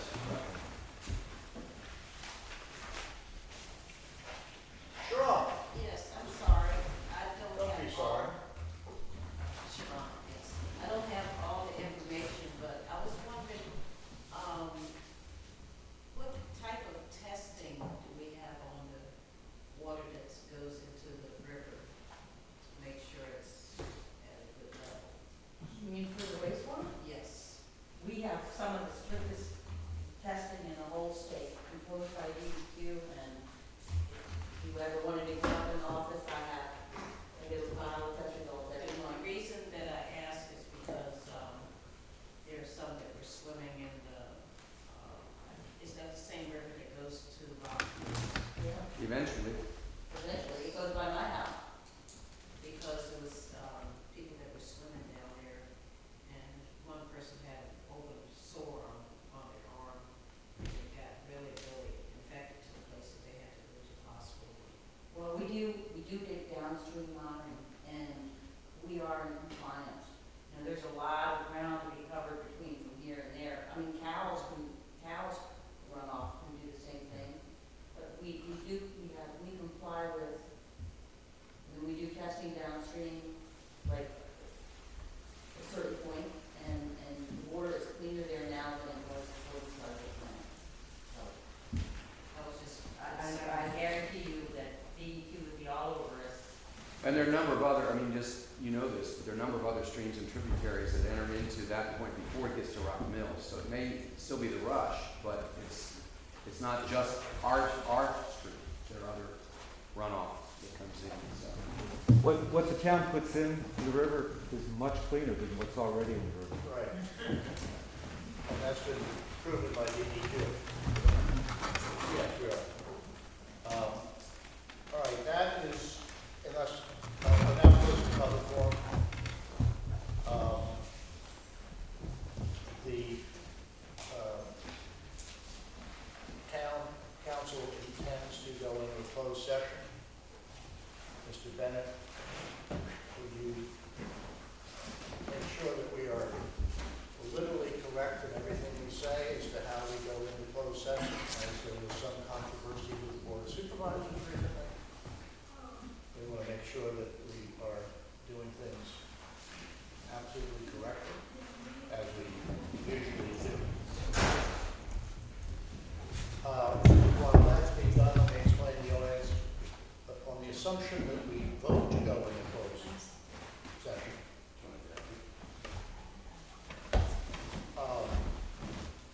There is no expectation, never a guarantee, but no expectation that we would come out and vote to do something. Hey, is that right, John? I think it's pretty good. So for those of you who are wondering, what I'm saying is you don't have to stick around. Right? Am I right? I don't think. Well, there's a potential we'll have something to vote on, but there's no guarantee, so it's kind of a, There's no intention to do that. And I don't think, am I right, John? Maybe in my effort to be, I don't think, be convenient to people, am I doing something I'm wrong? gonna update council on all this, but I'm not asking council to take any formal action. Other than Yeah. Just not. So anyway, people are welcome to stick around and come back in, but if there's anything of consequence, we will make sure the paper is aware of it. Roger, are you waiting? I'm in closed session. I think he's been in executive session most of the evening, but, Ray, where did you park it? Where'd you park it? So the form of the motion would be to enter into closed session in accordance Here, with, let's make sure everybody hears this. We don't have any questions from any lawyers. in accordance with the provisions of section 2.2-3711A. It says 5 on the agenda, but it's 7, for consultation with the town attorney in regard to a matter requiring the provision of legal advice where consultation or briefing in an open meeting would adversely affect the negotiating posture of the town council. And also in accordance with provisions of section 2.23711 A3 for discussion and consideration of a sale or possible sale of parcel 3 containing 0.5853 acres of Avon Hall property for discussion in open session would adversely affect negotiating strategy of the town. Those are in conjunction with each other. I'll move the motion